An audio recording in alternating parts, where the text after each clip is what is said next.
اعوذ باللہ من الشیطان الرجیم، بسم اللہ الرحمن الرحیم۔ کون سے کھیل حلال ہیں اور کون سے حرام ہیں؟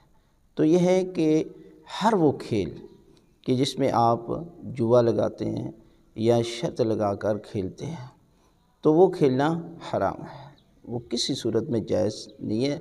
لہذا وہ کھیل کہ جو آپ بغیر جوا کے یا بغیر شرط کے کھیلتے ہیں تو ان کا کھیلنا حلال ہے۔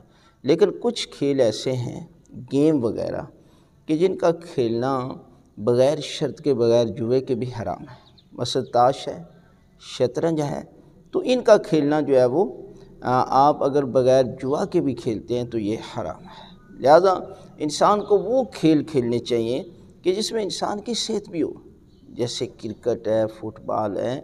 ان چیزوں سے انسان کی جسمانی صحت جو ہے وہ جسمانی صحت ہو جاتی ہے۔ لہذا کمپیوٹر پر بیٹھ کر گیم وغیرہ کھیلنا، ٹائم ضائع کرنا، یہ کسی صورت میں جائز نہیں ہے، اس لیے کہ وقت بھی اللہ کی ایک عظیم نعمت ہے اور اس کو ایسے کاموں پر صرف کریں کہ جس میں انسان کی دنیا و آخرت میں کامیابی ہو جائے۔ اس لیے کہ آپ کے سے اس کے بارے میں پوچھا جائے گا کہ آپ نے وقت ضائع کہاں کیا، اس لیے کہ وقت اللہ کی وہ عظیم نعمت ہے کہ جس کو انسان خرچ کرے اللہ اور اللہ کے رسول کے بتائے ہوئے اصولوں پر، تو یقیناً انسان جو ہے وہ دنیا و آخرت میں کامیاب ہو سکتا ہے۔